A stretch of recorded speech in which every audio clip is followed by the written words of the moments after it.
Hello students, welcome to LedX classes. Let's start with my introduction first. My name is Sandeep Khatri.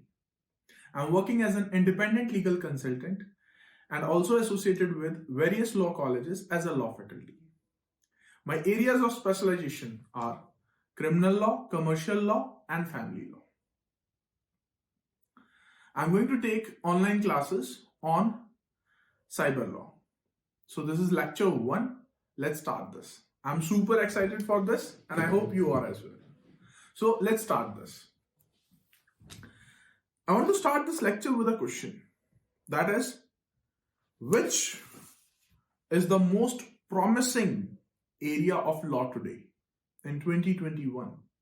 Or if I need to reframe this question, that is like, which is the fastest growing sector of law right now in 2021? Yes, anything which you can think of. Come on.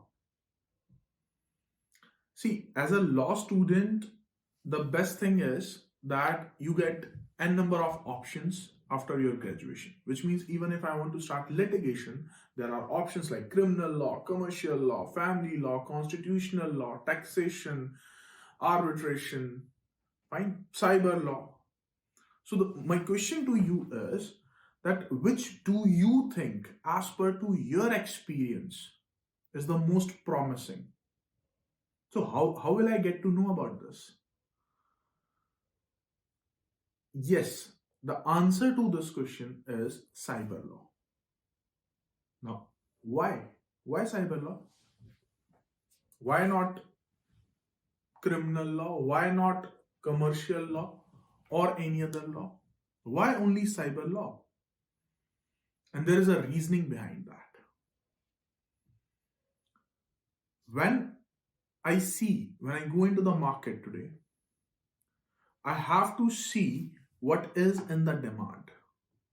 How much is of the supply. You know the basic economics. If the demand is high, you can raise the prices.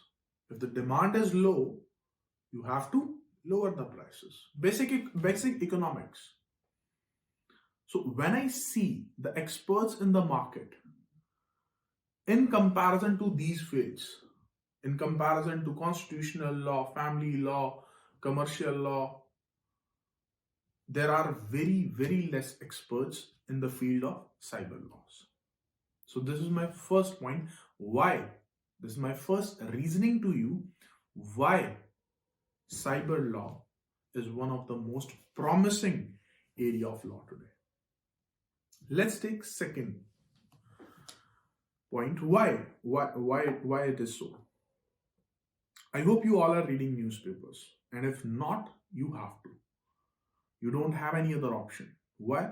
Because as a law student, if I'm not reading newspapers, how will I connect the law which I'm reading to the society? So you have to read the newspapers. There is one news going on from the Zomato case from Bengaluru. There is one lady, Hitesha, and there is one person, Kamraj. Now, if you are one of those who has no idea about this case, it means you are not aware what is happening in our society. Fine? And all the examples will be from the recent newspapers. Fine? So start reading your newspapers. Now, if you know this case, there is one lady, Hitesha. Now, how do we get to know about her? Because of her Instagram post. She made a video, and in that video, she has made some allegations over Kamraj, who is a delivery boy from Zomato. And as per to her perspective, the story is that he hit her and ran away, and there was delay in delivery as well. So this is her story, Hitesha. She's a makeup artist and influencer, as per to her Instagram account. On the another side, then Kamraj also came up with one video. Now, how do we get to know about his story? He says that the lady was using abusive language. She slapped him. then falsely accuse him of assault, and uh, there are sections involved 355, 504, and 506 of Indian Penal Code. See, now in this whole Zomato case, why I'm discussing this, the reason is that how Hitesha and Kamraj met. My first question. How do they know, not know each other, not know in the sense, but how do they come into each other's contact? Because of the use of the Zomato app. First point, my first point. Second point, how we get to know the story of Hitesha. How? Through her Instagram video. Again, Instagram. Zomato app, second one is Instagram. Now, how do we get to know about the video of Kamraj? YouTube video. No. And how generally I read newspapers these days? I usually use Times of India, either app or NDTV app. So, in all these 4 points, or the current status, how I get to know about Times of India app. There's a news app. In all these 4 points, there is one thing that is common, and that is internet. www, World Wide Web. Which means this whole case comes to our knowledge because of the internet. They comes into the contact because of the internet. And yes, in this whole case, IT laws are also involved. Because there is cyber defamation as per to Kamraj from Hitesha's side. Because she's the one who defamed the whole Zomato as well and Kamraj as well. So the point is, this is just, I'm taking one of the most recent issue I have taken. And in my introduction class. Now, in our 24 hours, you tell me as an individual and as a society, how much of our time we are spending online, either on the laptop, mobile phone, or the iPads. Most of our time, whether we are traveling, whether we are doing any work in the office, or whether we are in college, we are using internet. We are in the world of cyber. And if we all are in the world of cyber, then, wait for it, then where the crime will take place? There only. And if the crime will take place there only, there will be laws as well. That is cyber laws. And if there is cyber laws, then we do need specialists as well. And you tell me, when it comes to 2021, if I compare, if I look at the records, if I look at the data, in 2010, whatever the number is of the internet users, with 2021, this will be increase or this will decrease? Obviously increase.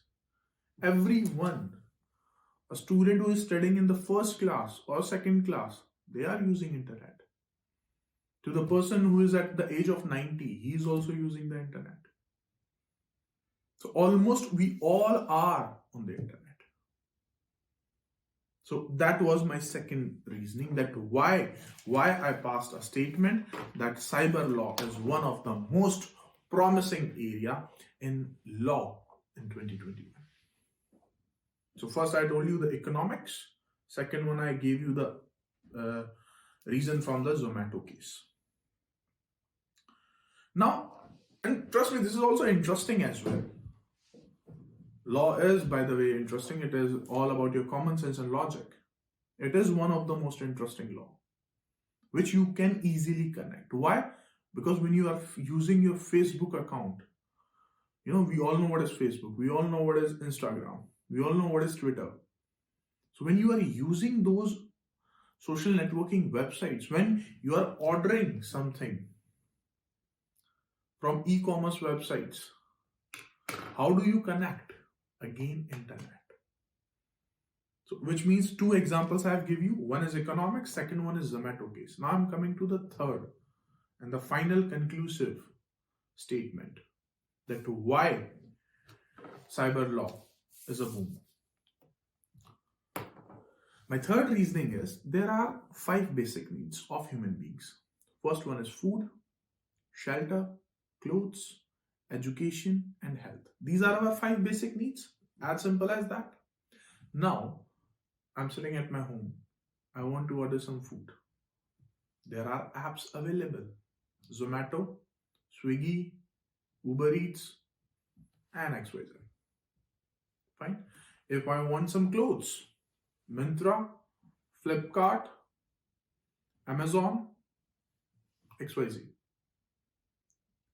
If I want to buy some property on rent, or I want the ownership as well, again, there are websites available.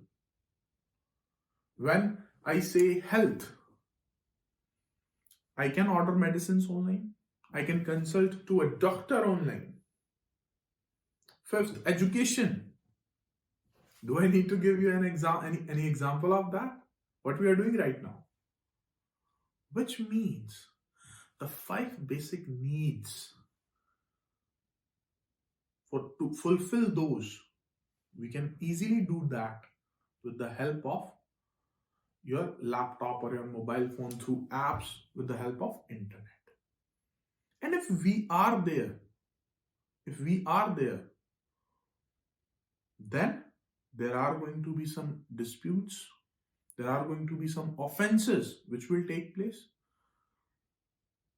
which will constitute to cyber crimes. So we need cyber law, so we need cyber specialists. And that is why I again say that the industry which is the growing fastest is cyber law. So I have given you three reasons to that. Before starting any subject, first you need to understand that why should I go through with these classes? How these classes will help me. So I'm giving you some good reasons that why you should be interested in cyber law. Fine. So in this whole class, I'll be